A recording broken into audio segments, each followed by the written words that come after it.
my tongue. We are going to do something a little crazy. We didn't tell you what we were going to do, but we're going to talk about glucose. We're going to talk about glucose readings, but we're also going to talk about tracking macros, tracking these glucose ketones and burnout. We're going to have a fun talk like we normally do. How are you, Dr. Boz? I am great. I've had a couple of breakthroughs on just trying to get a few things organized, and you've actually been coaching me on some of them. Just, there's those moments where you're like, oh, that's a really big project. How do you sort through it? And just that kind of, okay, hang in there. Don't run away and bury your head in the sand. Just keep it together.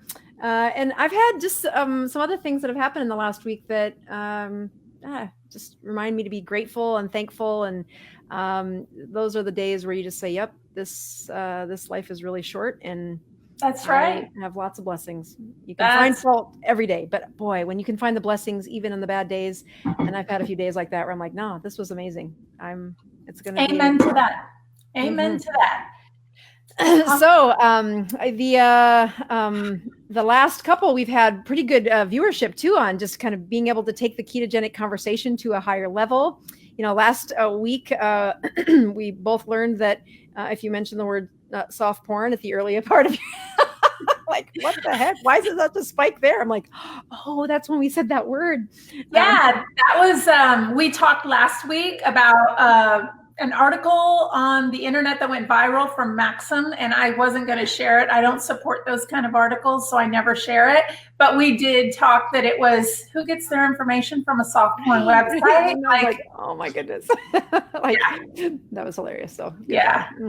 Well, the other thing that we talked about was just how it can be hard once you've been ketogenic for a while and you've had we have these great things like, point of care and Dr. Boz ratio, and you can check yourself. And as much as that sounds like a really good thing, it can turn into this place where you get burned out. Oh, yeah, for sure. Right. So, I mean, I look at when coaching patients in any chapter of change, you can start out with these really high intentions and these places where, we all could be better in, and then pick something. And I like to think of the times when I do my workshops on brains of addiction or brains that need to be healed. And it's an 8-hour course that they're there for the whole day. And many times they begin that conversation thinking they're going to change all of these things. And I'm like, change a tiny little thing and then stay there. And then tiny little thing and then stay there.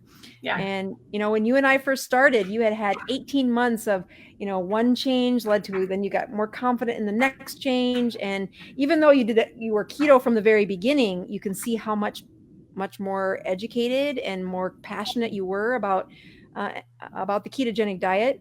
And I would contend that by the time we met, you had repaired so much of your body from just having ketones around for so long. Yeah. But, when I first take on a client or a patient, they often have brain fog, and I'll have them like, you need to bring a chaperone because you're not going to remember half of this. Yeah. And I don't mean that disrespectfully. I just mean, no, your brain had been using ketones and doing a great job by the time we started. Definitely. And even in that case, you get burned out when you say, hey, check your sugars 3 times a day. Yeah. So if anybody's noticed over the last 2 or 3 videos, I've not really said my numbers. I've not really cared. I don't care, and I don't like to poke myself. So the fact that I have had to do it so much, and it's expensive. Mm-hmm. So I've given up the last 2 weeks. Luckily though, my weight, I did this, and I think I'm the same. Honestly, I think I'm the same. So I know that tracking helps to keep me motivated and on track. So amazing though? Yeah. I mean, when people say, should I check my sugars? I'm like, well, here's what happens. If I look at some of the best steps that I advise people for when it comes to a ketogenic diet, it's this thing you and I are doing right here. Yeah. I host a free group in my community to say, just come. The secret handshake password to get through the front door is, do you know what a ketone is? I mean, it's a really low lift here, but You know, it's funny. I also host a chat at my local library once a week. So it's so much fun to share this knowledge that we learn because it's life changing. And let us know, because Dr. Boz and I always get a kick out of that. Are you new to keto? Are you intermediate or advanced? We love to see that. And if you're new, let me just also tell you, if you're new to keto, sometimes the hardest part is getting started with all this information overload. So I would just like to offer you, I give out a free resource called, it's this quick starter guide, this reference sheet. It's a full page of information that is just so valuable to your beginning process. How you can get to that is just put your email address into switchtoketo.com and I will send that to you via email. And, oh yes, and any way you can. You know, this is the book that Dr. Boz wrote.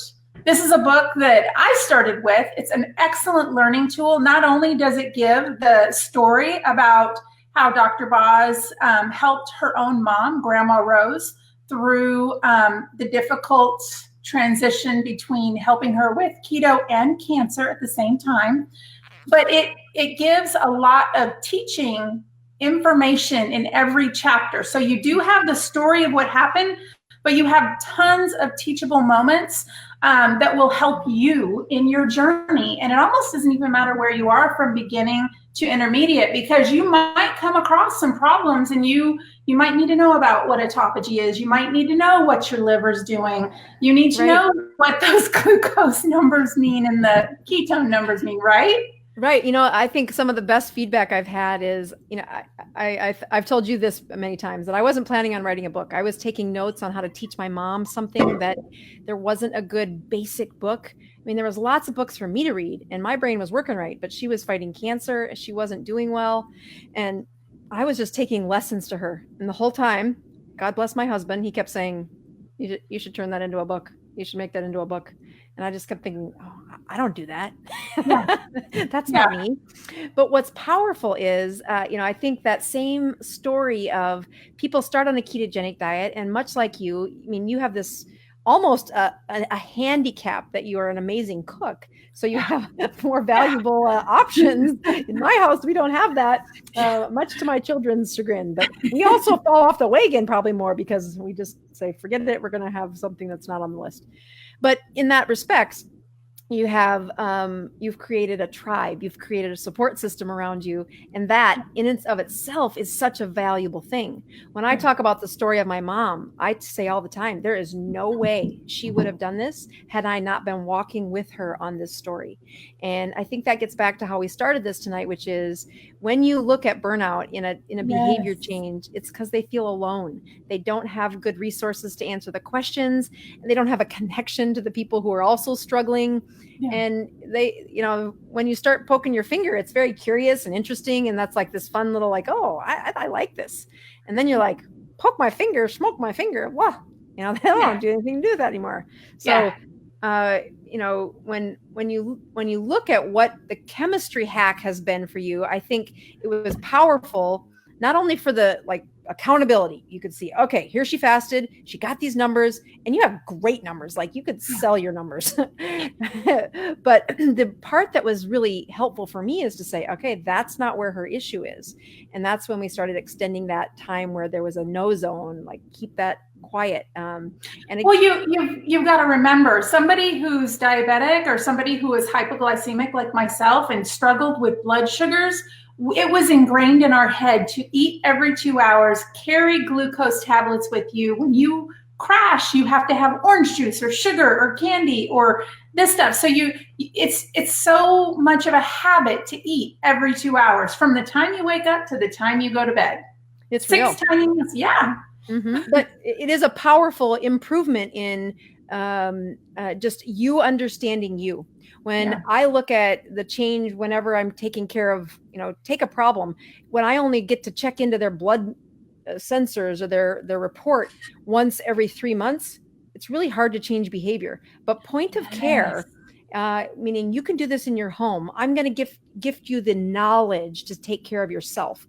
And that is a freedom in today's medical world. man, it costs too much to come see me. And it shouldn't be that big of a barrier. There should be this transparency in, here's how to biohack it yourself, people. Come to me with the tough stuff. But most people, it's not the tough stuff. So anyway, you should be getting an award. I should have an award for the Jennifer Marie, the staying at it, trying hard, not giving up. And you say, oh, she didn't check numbers as much the last 2 weeks, but you don't have to. You're not a type 1 diabetic. This is all your curiosity that's been driving it. Well, it's a little bit of hard-headedness, maybe stubbornness. It's like I've been on this journey for 2 years and I'm not at my goal, and I should have been at my goal, and what am I doing wrong? But I will tell you, I did take that little hiatus where I didn't want to check anything. But I will tell you, and I'm not good at fasting. Let me just throw that out there. I love, if you've watched any of these videos, you know that I was in high heaven when I could fast for only 12 hours a day. My eating window was from 5 a.m. to 5 p.m.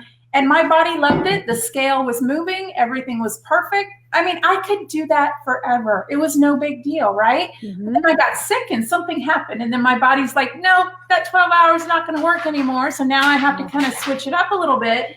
And 16, yeah, there's a lot of people that can do 16 and have no issue. I don't know if it's a mental block for me, but 16, 17 hours. And I'm just like, God, this is hard. It is. But I will tell you this. I started tracking my numbers again this week. I got back to it. Okay. And of course, my numbers sucked. Okay, hold on. Tell me, because you've always had amazing numbers. So tell me what sucked means in your world. Oh, let me see. Well, when I saw that they sucked, I really I think my ketones were like 0.3, 0.5. I mean, come on. They weren't even there. When you do the ratio, when you divide the glucose by the ketones, I mean, I was not under 80. I was not in weight loss zone. So let's just, if I'm not under 80, those numbers suck. So I don't remember. I'm sitting here trying to look at what they were, but I don't want to look at the negative. I would rather look at the positive. Good job. Good job. So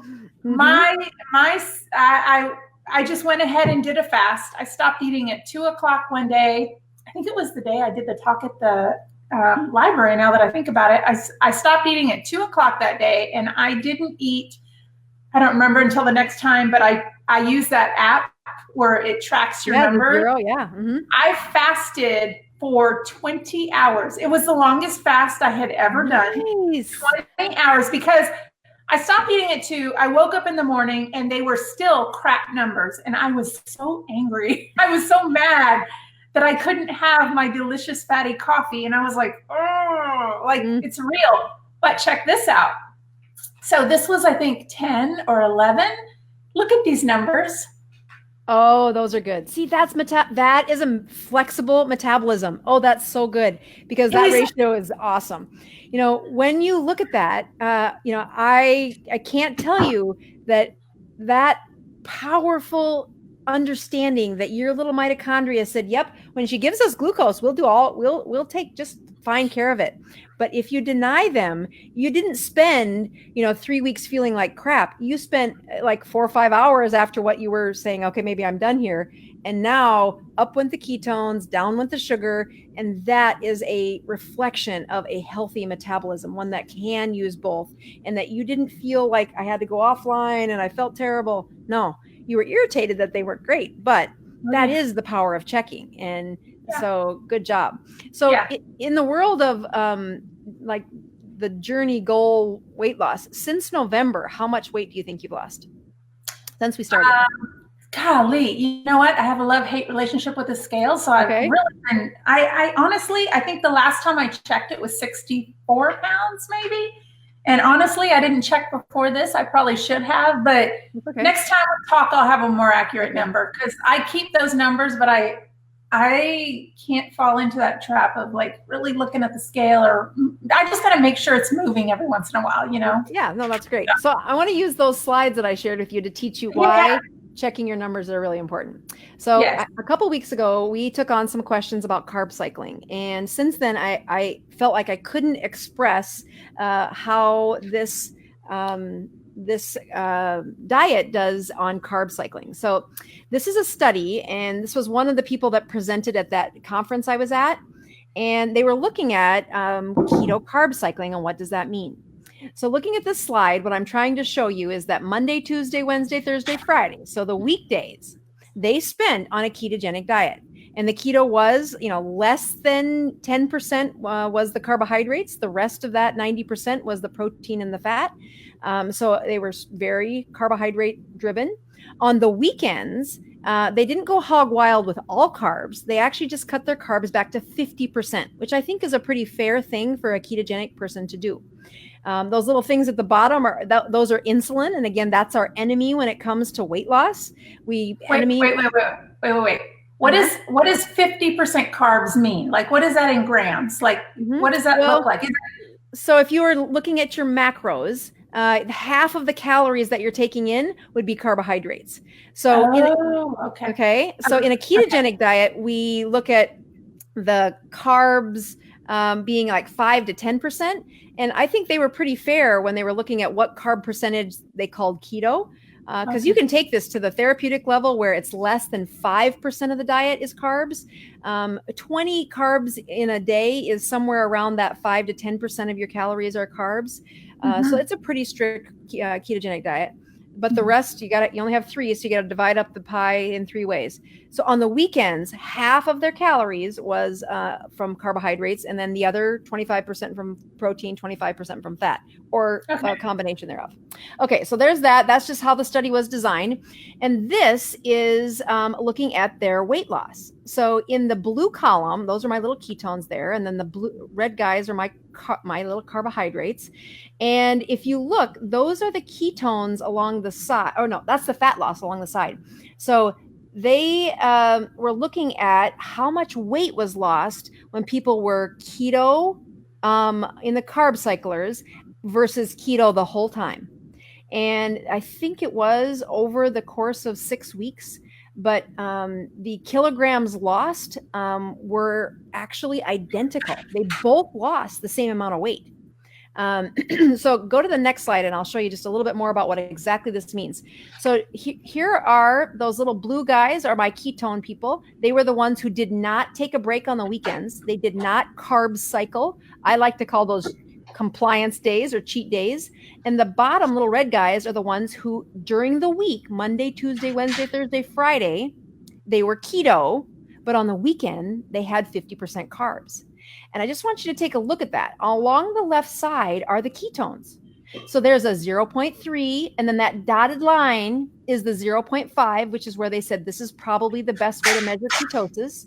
And then, it gets a little higher, all the way up to, I think it goes 1.5.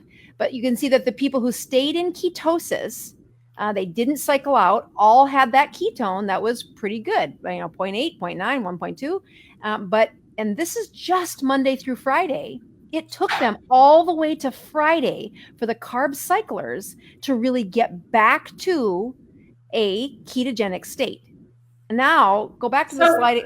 So that's pretty important because there's a lot of people that really, really believe in carb cycling. And they're like, oh, I can have my treat day or a cheat day. I call it a treat day. But this is exactly why I told you I can't cheat.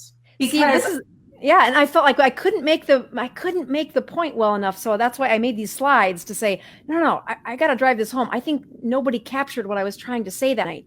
And so here's the key. Throw up the last slide, because that's the most powerful thing, is that when you look at both of these, go to the next slide. So you look at both groups lost the exact same amount of mass. So that says the scale changed identical in both of these people.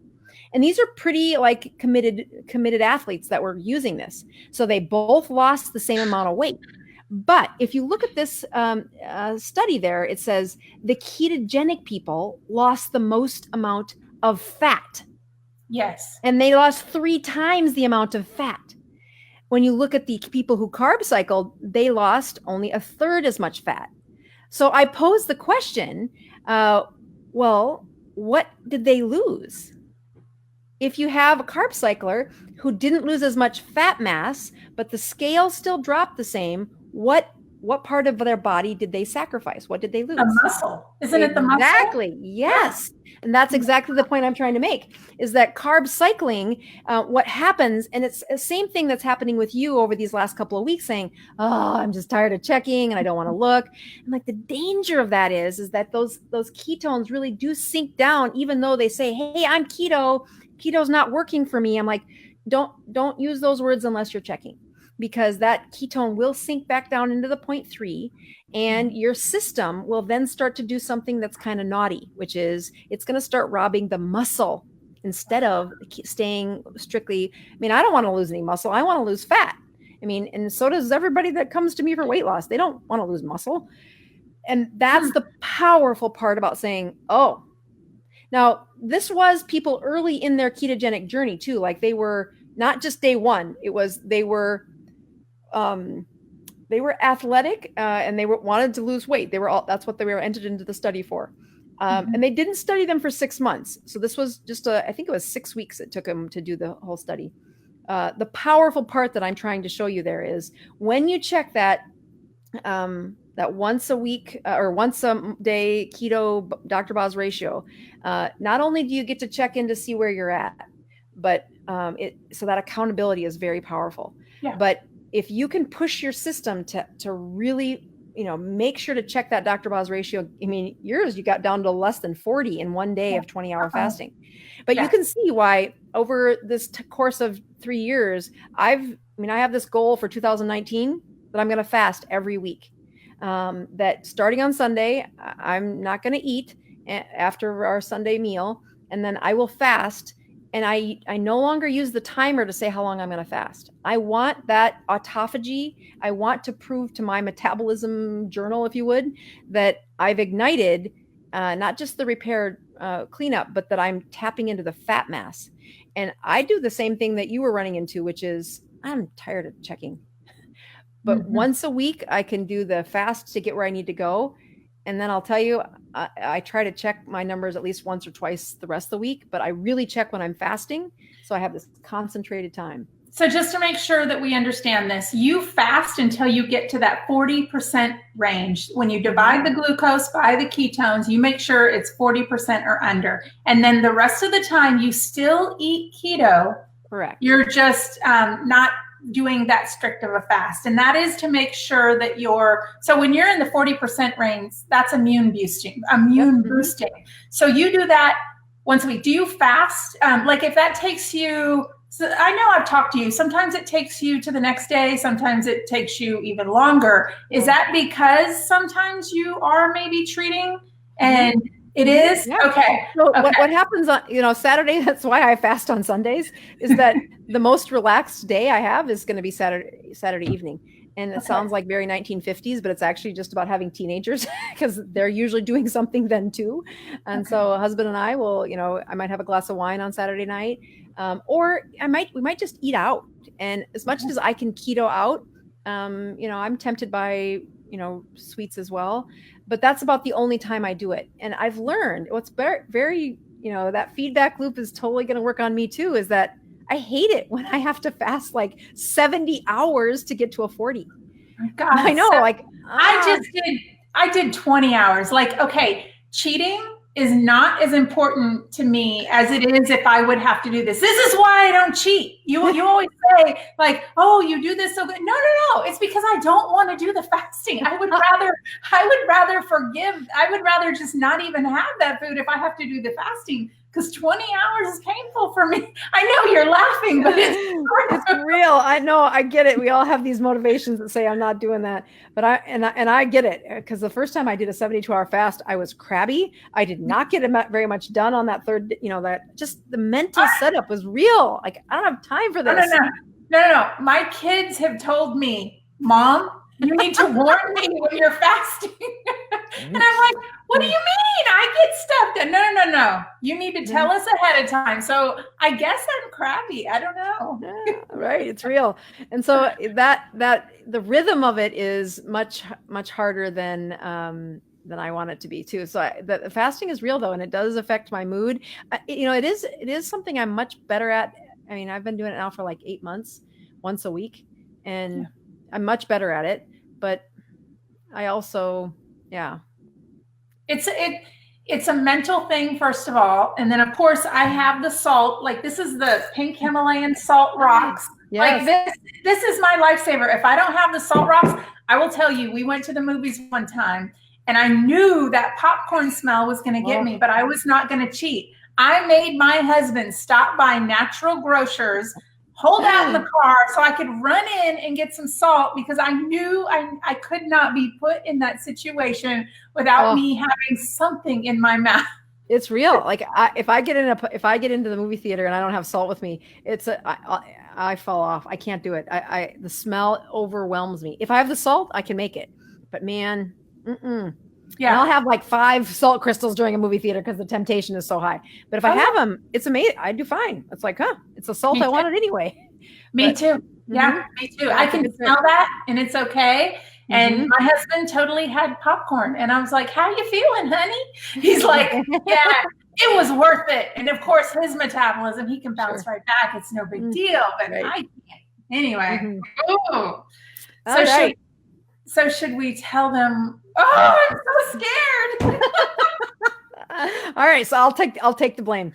So I told her, all right, here is something that not only do I think would be helpful for Jennifer Marie, but it is a powerful teaching tool for the audience. Okay. And that is, first of all, remember, I am Jennifer Marie's doctor. Okay. So she is doing this out of the kindness of her heart and the bravery of her soul to be on a ketogenic diet live with her doctor advising her. So I can't give out medical advice to people I don't know or not not my patient, but you can watch. And if she agrees to it, which obviously she has. So when she got to this part, I said, you know what I would do if you were, when people get stuck like this, is I would use a continuous glucose monitor and watch what happens. And she's like, oh my goodness, no, is that real? I'm like, seriously. Let's tell them what this really is. This means if you don't know what a continuous glucose monitor is, this means that I have to have a needle stuck in my arm for 14 days. Yes. Like I'm traveling next week. What is that going to put me through when I go through TSA? They'll be just fine. You will totally not set off the alarm. Oh, and the good part is it's not. I remember the first few of these where I'm like, I have no idea. I guess I'll have you call me and I'll fax over an order if they need one. I mean, I didn't know what to tell them. This is what it looks like. Yes. Okay. And so, I haven't even opened it yet. John's sitting right here next to me. Okay, good. Oh, hi, John. It's so good to see you. Oh, look at you. Lost weight. Oh my goodness. Look at you. He looks good, doesn't he? Yes, you have lost weight. Nice job. Of course. Yeah. I had popcorn the other day, though. Well, sorry. And then alien twin. I don't know what this is. Okay, that's okay. So go ahead. And I'll show you how to do it. So I think that's what you need to open up is the 14-day thing. Okay, this is the 14-day. Has this little thing in here. So by the way, John's here as my support. You know what? Okay, so I've been thinking about this. I tend to sleep on my right side. Okay. So you're supposed to put it like right here in the back. Isn't that like the most sensitive part of your arm? Like I'm probably being no, that's where the fat is. You want to get it in that? Yeah. I've got fat in other parts of my body that are. You could totally put it there, but it actually, as much as I thought that wasn't the best place either, it really does work out to be a pretty good place. So in there should be, you'll need that. But the first thing you should do is have John take those little alcohol wipes. Yeah. And then he's going to wipe you off your skin in the back side of the arm that you're going to put this in. She says, I've got headphones in, so I got to tell you. So okay. There's a spot at the back of my arm. Oh, Lordy. Yeah. And all you're trying to do is get the oils off of it. So if he just scoot over more. Okay. He's helping. Oh, Lordy, let me bite my tongue. Okay. So what I'm going to have you do while he's doing that is in the other box, there is an instruction kit. And I just want you to see the picture that they write for you because it makes it super easy to explain. Here's this. That's that. Yep. You can hand that to hubby. He can turn it on. God, there's so many things. It's not that, but the one's in every language under the earth. So what you're looking for, the one, it's a big piece of paper that unfolds. So Oh. the booklet you can put aside. Well, yeah. Yep. Oh, Lordy. Yep, that's it. Lordy. Okay. So I got I don't know what language. Hold on, that's a different language. yeah, it's a lot of we have English. Okay, so what are we doing here? All right, so is it step 1 on that side? And step 1 in English, right? Okay. All right, perfect. So yeah, so they've got the little thing wiped off, and I think that's step 2 or step 3 where they say wipe it off. Yeah. Okay, now step 3, you need to open that lid of that thing that I just did. Yep, you've already done step 3. That's what I thought. Yep. Sorry, guys, I am not watching the questions. I'm too worried about this needle that's about to go in my arm. They focus. Yeah, you focus on you. Those questions will still be there. And Dr. All right. Boz laughing at. Wait, no, not low. What? No, you got to go up. Yeah. So think of it like. Yep, that's exactly right where I'd put it. Mm-hmm. Okay. And so then, if he just reads how that, you're just read the 3 steps because it really is self-explanatory once you see it. Peel the lid completely off the sensor pack, which we did that. Unscrew cap from sensor applicator. Oh Lordy. Mm-hmm. And this is the part where I don't know if you want to look because it's not that big, but yeah. So just make sure. I don't want to look. Go ahead. You could show them. Show them whatever it is that she's telling me. Mm-hmm. Okay, so I don't know if everybody can see in that blue cap right there, but there's a little needle in there. So now, Jennifer Marie, read there you go. That's what I was trying to do. Yep, that's it. So now if you read the next things out loud so he can hear what to do. Step 4, you need to line up the dark mark on the sensor application with the dark mark on the sensor pack. So there's a dark mark. Oh, Lord, I'm looking at it. Where's the dark? Okay, there's the dark mark. So you have to line it up, this mark to this mark, and put it down. And then it says, on a hard surface, press firmly down on the sensor applicator until it comes to a stop. Yep. I think he did. And then lift the sensor out of the sensor pack. And this is where you'll be able to see the needle. Oh, I just looked at it. Oh, I have got to. So that okay. No, it's just hang in there. It's going to be okay.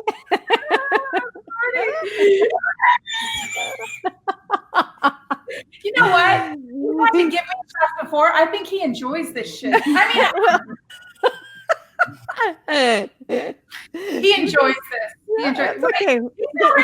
He's already eyeballing. He's already going to stick me before I said, hold on, let me read the instructions. Okay. Gently pull out the stem. Oh gosh, he's lifting up my. Oh no! Wait! You read it. I can't even read it. My readers aren't good. Where we at? Pamela says, "Hi, John." Hello. Okay, Larry says you will not feel it unless you hit a nerve. You don't feel it. You're a girl. You don't have nerves that close to the surface back there. You're going to be fine. I promise. So yeah, Selma says have John wear it. I agree. I like that idea. But you have John. I told her that. I'm like, you have 2 sensors. You can put one in his arm, one in your arm. Yeah. Okay, so now it says we're going to place sensor applicator over the site and push down firmly to apply the sensor. Right. Pull it away from your body. Oh my God. So here's what you're going to do, Jennifer, is just kind of hold your own arm because you want to keep that muscle relaxed. There you go. Perfect. Wait. No. He's good. Good. Let him do it. That's good. Okay. She said, go ahead. God. Oh, done. I didn't feel it. It's better. All done. Wait a minute. I'm feeling it now. Well, it's in. Yep, oh my gosh. Can you guys see it? Yeah, that's it. Perfect. Yeah. So, and the good part is your shirts are covered up, and now it's just in your arm. Is it sore? It's mental. I think I feel it. I didn't feel it going in. That's weird. That's weird. Yeah. So the good part is that you do have another sensor. So yeah, good job for hubby being the guy who picks on you. I was like, please help me. I don't think I could do this myself. I was kind of hoping he'd be there. I'm like, well, I think she can do it to herself. I mean, usually I do it to the patient. He's asking if he can leave. So, Yes. Yep, so he's asking if he could leave. But John Ford is asking, John, how's your sleep? Yes. How's your sleep? I sleep good, like a baby. Yes. Awesome. How many? Jen, I fell asleep on the couch last night. Yes. Oh, that's awesome. How's your pain? Good. Yes. Definitely better. Yes. Oh, it's such a big deal. Every week I was at my big conference that we were at. There was a section on pain receptors and pain syndromes and how the mitochondria inside the brain and inside the astrocytes of the nerves, the longer they're keto, especially if you can get that Dr. Boz ratio below 80, which you probably won't have trouble at all doing that. That improvement in nerve repair and sleep repair is linked to the time spent in a ketogenic state. So I have thought about you and prayed about you so much. So glad to hear. I mean, we get to talk offline, but this is great just that the audience gets to hear that your sleep stayed steady. Doing good. Mm-hmm. And that I'm so happy for you. So happy for you. And thanks for what you did. That was big help. It's a big deal. It's not a lot to do it, but once they get it, it's a tool that says, no, we can reset this. My drugs will kick the crap out of your drugs. All right. All right. Bye-bye. Very good to see you. Congratulations on the weight loss. She said congrats on the weight loss. Thanks. Yeah. Awesome. Yeah, we'll have to. You mentioned that you might have him on your channel one time. I was actually going to figure that out this week, but we'll do that. Yeah. Good job. So that is powerful on what's going to happen next. So I'll give you the instructions. Once it's in your arm, that's the hard part. But what happens next is you'll turn on the machine and then you'll need to plug it in and then it's going to calibrate. So once it's talking to that little receptor, it will not read a blood sugar for 12 hours. Okay. So putting it in is one thing. By tomorrow, you'll be able to. It's a good thing it can't read it right now because my cortisol is up through the roof and I know. That's a protective mechanism. Your body does that to protect you. Yeah. So you're not going to get hypoglycemic and fall on the floor because the stress means those cells needed some energy and by golly, you handed it to them. Yes. So you guys, for those of you who are watching, I anticipated that to go a lot worse than what it did. It really, it was, I mean, the needle that I saw is not the needle that I felt go in my arm. Thank goodness. I can feel that it's there. I don't want to look at it, but yeah. The other part is that now you'll just take that little monitor once it's calibrated, and then you'll just wave it over that thing, just like that. Yep. And through your coat. But the key thing that I want you to do while you're doing this is we can do a midweek check-in if you want to do that. But the really powerful part is to do an experiment. You have 14 days of constantly checking your sugar. And this is so powerful. It's why I've actually written the company to say, this is ridiculous that you need a prescription for this because it is such a powerful tool. Like having a prescription for a continuous glucose monitor. I mean, what was your total cost? Because I know your insurance. Insurance covered it. I want to say it was a little over $100. It was maybe 50 for one. And maybe it was just under 100, and that's with insurance. So right. Without insurance, it's about $150. But I would contend that if you look at continuously checking somebody's blood sugar for 2 weeks, that process is it's such a boost of understanding for their body chemistry that I think there would be many people who would pay the $150. But when you attach it to a trip to the doctor plus to me, and then once it's, one doctor's visit was to talk about it. The second doctor's visit was to put the darn thing in because as much as you have a husband that did it great, most people would be anxious to do it all by themselves. And then, you meet with a dietitian to talk. No, I need you to study your body. And especially what I'd like you to check into are some of those keto treats. I mean, keto things that you say, this is what I take in when I feel crabby, or this is what I do when I'm upset, or this is my, you get this 2 week window and nobody likes to poke themselves 6 times. But if you checked it at the 0, at the 15, at the 30, at the 45, and at the hour after you've taken in calories, that's kind of fun. And Yeah. Okay. So this is going to be fun because, well, I'm going to be traveling first of all. So this is going to be really nice experiment to see how, when I order out, what really happens. And then I have some Jordan skinny syrups that I swear they probably affect me a bit, but this will probably tell me how much they affect me. And then maybe the creamer in my coffee versus no creamer versus, just little stuff. Yeah, exactly. I'll do a food log. So 15, 30 minutes, 45 minutes. Say that again. Yeah. So I get it. The key ones for, like, if I was doing a study, I would do the 30 minutes, the 60 minutes, and the 90 minutes. But I think if it was me and I was just curious, I would do a every 15 minutes and just check it, especially for something as like curious as that thing you just mentioned, where you say you don't make it, so it's got ingredients that you might not have, full awareness of on the package. And this is only glucose. This is not ketones. But that's the other part I was going to mention, is that I would still have you check your morning ketones. And then if the sugar goes up, it's going to be correlated to a ketone that goes down.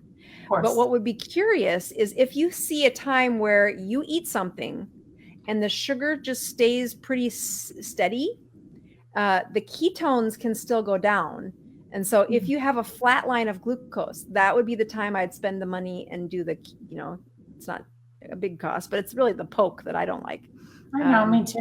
Yeah. So I would check your ketones if you end up with a little experiment where you're flatlining. And then I would still try to grab your morning ketone numbers to put with your morning glucose numbers. Okay. That can be done. Not a problem. I'm excited. Hey, yeah, I'm so glad that's over. So let's go back to a little bit of the carb cycling that you were talking about, because I was thinking about that but I was so nervous about this that I had the distraction away. I know. So when you mentioned the carb cycling and you mentioned that these carb cyclers, they lost the same, but they're losing muscle mass. So is that the part where people are losing hair? Well, it's, so you look at, catabolism, which means anytime you're breaking down the human body. And ketosis is a time when you're breaking down lipids, when you're breaking down the fats. Now, if you look at why that section of people lost more muscle, they didn't, these were done by MRI DEXA scans. A couple of them were actually, I won't get into the study as much as saying that the removal of muscle mass is what the naysayers of a ketogenic diet talk about, like, oh, you can't let these elderly people do this. They're losing muscle mass. It's going to correlate to, and then fill in the blank, because there's a lot of things that correlate to muscle mass loss. Now, I would contend that I take care of these people intimately from the age of 40 to the grave. But 40 to the grave is who really benefits from this ketogenic diet. And without a doubt, that the health risk factors associated with high triglycerides, high inflammatory markers, high weight in general are way higher risk than what happens if they lose the muscle. So setting that aside, though, if you say, well, could I design a well formulated ketogenic diet that wouldn't sacrifice their muscle? It has more to do with what this chemistry looks like than it does saying, oh, you should eat liver and you should eat sardines, which I still agree with, but most people snicker their nose at that. What you really should be doing is checking your biomarkers, check your numbers. And as long as your body stays in ketosis, those are the things. That's really why I went on to check my numbers as well. Is like, okay, so did I slack off? What's my body doing? And I think you can't guess on those things. It really is that if I can get my Dr. Boz ratio below 40 once a week, and the rest of the time when I do check in the mornings, it's usually less than 80. But so let's talk about, because this is one question that I always get asked, and I know what I do when the sugars are too high, but you wake up in the morning, your sugars are still crazy high. So doesn't that mean that either you've somehow snuck in more of the carbs than you normally do, especially if you're not tracking, or if like for me, if I wake up with a high sugar, I probably need to extend the fast. So I would probably stop eating earlier in the day, that day, knowing if I woke up with high sugars, I would stop eating earlier than 5. I would stop eating at 3 or 2. And then I would check it the next day and see if that improved it. And then if it didn't improve it, then I would even fast longer. Is that how you would answer that question? And here's what's happening on a biochemistry level. So if you aren't putting the carbohydrates in your mouth, so that's the first mistake is people say, I had a little snack. I ate the whole bag of macadamia nut, whatever. They make a mistake. But set that aside, because there's a lot of people say, Doc, I am strict. I am doing a really good job. Why isn't this improving? Yeah. And, the first thing that you look at is, in your case, you were flatlined, you were stalled because your sugars were probably a little higher because you didn't have a long enough fast. But you really had good numbers as soon as we started doing that. And that's a sign that your metabolism really is healthy and is in a good state. And just to remind people, I have been doing this for 2 years. So I guarantee you my numbers were not good when I started. It just so happened that when we started working together, I already corrected a lot in the year and 8 months or whatever. Right. No, and that's exactly what I'm saying is that you had this churn going and then there was you had kind of reset and all you needed was an extended time of no calories to really reset and tap into that stored metabolism. But let's take, if I wouldn't have told you to fast at the beginning of our relationship where you were stalled out with that weight loss wasn't coming off, your sugars probably would have been in that 90 to 100 range because you were eating too close to the wake up time in the morning. And if you look at, but I was eating keto, where are these carbs coming from? And that's the word that we use for this is the carbohydrates that are made out of the body's tissues is called glucose neogenesis. So new glucose is made, gluconeogenesis. And that actually is a very important part of the metabolism of a ketogenic patient. The glucose is stored in your liver. And it is a very important part of your body so that you do not drop the blood sugars and end up on the floor. Your liver has this constant supply ready for you to use. So does your muscle cells. Okay. So if you look at percentage, the highest concentration is going to be in your liver. Every liver cell has this stored glucose in there. But if you look at the total body's supply, you have so many more muscle cells than you do liver cells that the biggest bank of them are hanging out in your muscles. And you don't use your muscles on a regular basis. You don't do push-ups and you're not in an exercise routine. So that the liver is going to be the first place where you say, well, how often are you recycling them? If I take your body to autopsy and say, boy, she was insulin resistant for the last 30 years of her life, what that really means is that stored glucose never got to be used. It constantly held there in storage for 30 years because the only way that it gets to be released into the blood system was when the sugar went down and so did the insulin. And so as soon as you do that, then you get to empty out this storage bag. And if you've not tapped into that storage, it's just been sitting there. They'll say, but Doc, my sugars are still 140 in the morning. How is this? I'm like, you have a lot of storage. And if they start to get, 140 in the morning is actually something that they might not be making insulin anymore. But even like, Doc, I haven't had any sugar for the last three days. I'm fasting at 72 hours. How is my sugar 110? And in those people, I say, hey, that's because you are starting to empty some of these little globules that are in your liver cells and you're using them as energy, but they have been there forever. And it's part of the flex that when you show me that your sugar went down to 56 after 20 hours of fasting, I know you have a nice empty liver. I know that you are not stagnant in the place that you're storing that sugar. And that is what correlates to the decrease in Alzheimer's, the decrease in cancer, the decrease in autoimmune disorders, the decrease in heart disease. Those markers teach me I do not have to worry about Jennifer Marie. We'll get the weight off, and that's what your motivation is. But deep in my mind, I always think, do I need to be worried about something else here? And it's so great to see those numbers. It just makes this experiment even more. So the longer somebody's on the keto diet or keeping, the keto way of life, their numbers will eventually correct themselves. The liver will use up or all that stored glycogen. Is that what it's called? It's going to be used, and their numbers will get better over time, but it will take time. Right. So I have the slides I'm working on for next week, which are talking more about gluconeogenesis, because much like the study that I just went through saying, hey, when they carb cycle, look what happened to their ketones. And look, those ketones were only measured during the week. It's not saying, hey, guess what? Your ketones go down when you eat carbs. And you're like, no kidding, Sherlock. I mean, that's not, nobody needs a test for that. What was so surprising was, dang, these are pretty hardcore, strict following the rules. And they did not get their ketones up on a ketogenic diet until Friday. So that insulin stayed high, that sugar was definitely high. To cycle that stored glycogen, they didn't tap into that. Wow. And that's the problem. So then what happens with that is they lose, when they are reaching for the extra calories, they aren't able to mobilize the fat as easily. And that's when they'll reach over and they'll grab the muscle. In that same setting is, well, they'll use muscle, they'll use hair, they'll use anything that they can get their hands on. You know, the body will find any source of a morsel of nourishment. Yeah. That's what was getting back to your hair thing was.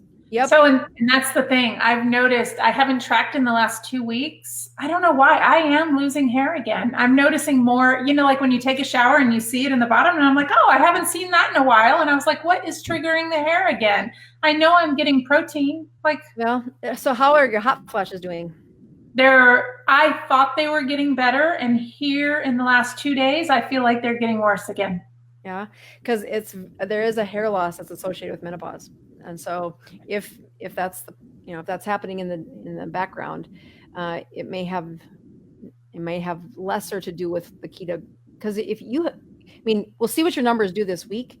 But I feel like I've been suffering through these hot flashes forever. I mean, it is crazy that it's here in winter and I can be talking to somebody not moving, and all of a sudden I'm breaking out in this massive sweat, and I'm like, or I'm looking for the fan and everybody else is cold. And I'm like, how much longer can I deal with this? Like, am I going to have to start taking, I'm really at a point where I'm like, okay, I don't know that I can take this much longer. Well, you know what I mean? I think it is something that, to be reflective of, because, when it comes to the stage you're at in your life, I think that's this really important conversation that women have to figure out, that menopause would hit us when we're retiring and life is over, and I don't need to use my brain and I don't have to kind of keep 20 balls in the air. Well, then it'd be a different story. But you, much like me, at a time where teenagers are around, and I've, in the heart of my career, and to tell me that I'm going to have to deal with a menopause in the next few years, or, early, for heaven's sakes, I would biohack the crap out of that too. And so again, that becomes this conversation that if we get to that stage, we can have it. And at any point, you can start taking something that would make the hot flashes go away. And they are all estrogen based. We know that your body is saying, oh, this is the time where she's not going to make babies anymore, and we're going to put that estrogen away. Okay, if that's what's the timer that's going off, and you're saying, I don't want that because of the consequences for bone and brain and sex drive and all the things that women care about, that conversation is in my recommendations. I start to say, all right, what chemical can I trust, and what chemical is going to be regulated, and what is going to be the safest for Jennifer. The other part of that is when people start doing like soy-based estrogens, or some of the over-the-counter things, which the reason maca root. Yeah. They have analogs that look like estrogen, and that's how they work, except they're much weaker at how well they bind to the receptor in the woman. And so they fit, but they don't fit quite as tightly. And so some women it works for, but some women it doesn't. When we look at that, so what I call bioidentical, we look at the chemicals that are meant to fit into the human receptor for estrogen. And then I, as a physician, can say, okay, with confidence, these got released into the market because 90% of the women all had this positive response. And when we did a biopsy on the tissues, they fit in the receptor. And that says, okay, we've played around enough. I want to give her what's going to work with the least amount of side effects, with the most amount of data. And that's that's hopefully, I mean, I'd like to say it's going to not be an issue, but 2 weeks of watching your sugars and seeing how this goes, I think will be helpful for you to at least kind of drive a nail in saying, let's give this 2 weeks of this experiment and where that leads. I'm ready. Hey, so we only have a few minutes left. So let's take some questions because I haven't taken any questions yet. I'm going to try and, if you guys have questions, load them up real quick. Judy Williams says, I've been so sick at my stomach since I started this diet. She's new. She's only been in it 2 weeks. Has anyone else experienced this? Okay, so she should define what is sick. So I'm going to guess just while she's typing that in. When sick, usually the first thing that I love to help patients with is if they do have a heavier set frame and they've been having reflux or heartburn, the heartburn goes away, but there is often a time that during those first few weeks when the heartburn is lessening, that the ketogenic diet does lessen that their stomach can be unsettled. The other part is fat is much different than what the standard American diet is. So now you have 80 to 90% fat. And as you put that into your system, your bile coming out of that gallbladder needs to be top notch. And if it's out of shape, the gallbladder is a muscle that squeezes out the bile. And if you haven't been eating much fat, it's kind of this wimpy little muscle that's kind of like the muscle that's been in a cast for too long. It just isn't a strong contraction when we're asking it to work. So why do they feel nauseated? Sometimes their gallbladder is saying, hey, I have been like in 10% use and you were just fine. Now you're asking for full performance. And if you've got to get a microscope in there, sometimes the gallbladder has scar tissues or gallstones that, gallstones aren't going to hurt you, but if their gallstones mangled in a whole bunch of inflammation, sometimes that doesn't feel so good. The other part is if she has typed back in, the part I'd want to know is, does she have diarrhea or constipation? Which side of this?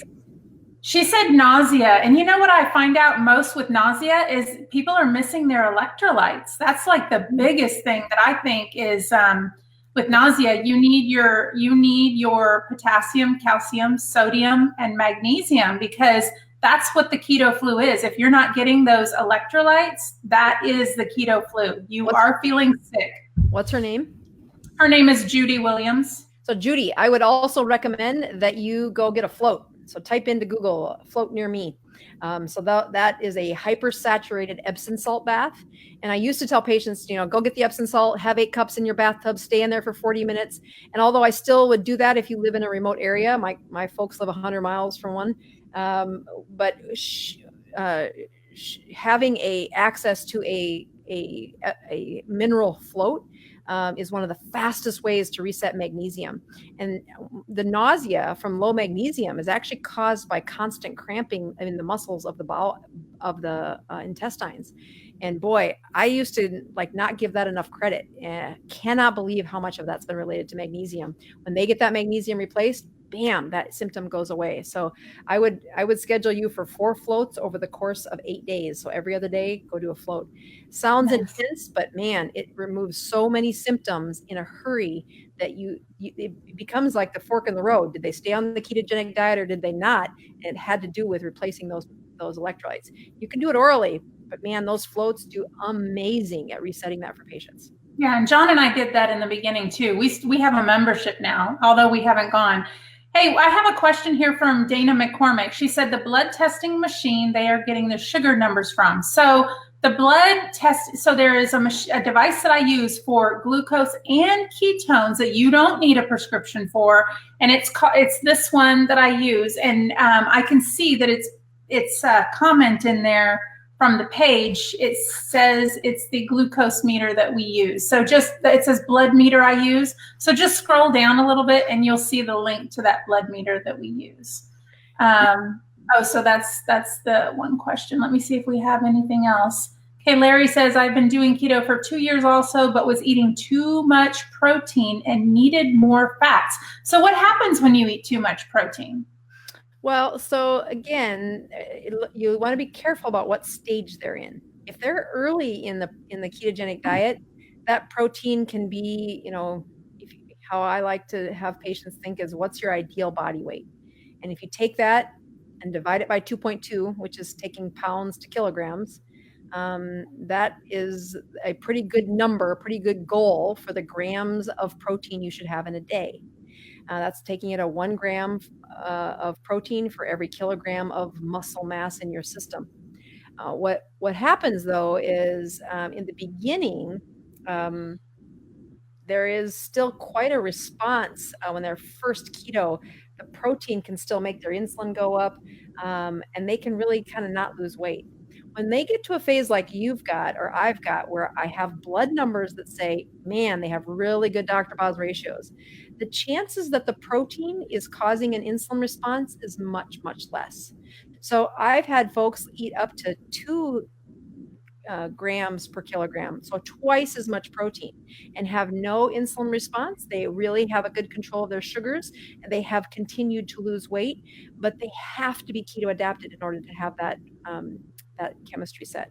So that is pretty interesting, because there has been a lot of talk in the group that say people start off just loading with fats, just load, and then all of a sudden they really want to watch their weight, and then they say, then I cut back a little bit on the fats and really up the protein, and that works for some people, and then it doesn't work for others. And I would tell you that I bet you it works as long as their Dr. Boz ratio is less than 80.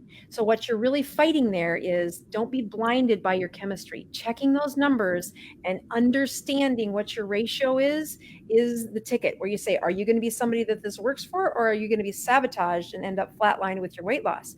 Don't play the game. Check your numbers. So that is interesting, that protein could possibly cause a spike in your insulin, because if you have insulin, you're not going to lose weight. So that makes total sense. Right. And again, the folks who do the carnivore diets and they have success, it's because they are adapted when they finally go carnivore. Often they'll be ketogenic for, a couple of months and naturally gravitate towards less eating and then really more carnivore. And you say, well, isn't that bad for them? And I'm like, not if their numbers are good and they continue to lose weight. They feel good and have, I've seen lots of success with that. Yeah.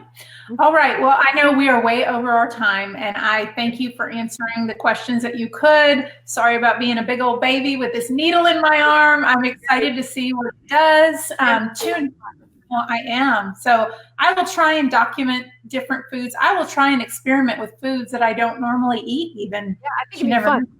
Yeah, make it a cheat day because of that. I mean, I know it's a cheat, but this would be a perfect place to say full bore, like lava cake or whatever your favorite would be. I think I would pass. I think I would die. Like, I haven't cheated in 2 years. I don't know that my body can handle that. I don't know. Anyway, well, until next week, we're signing off. Thanks for tuning in, guys. We'll see you next week. You bet. Good luck. Please subscribe to my channel. And don't forget to click the notification bell so you don't miss out on any new videos. Stay tuned.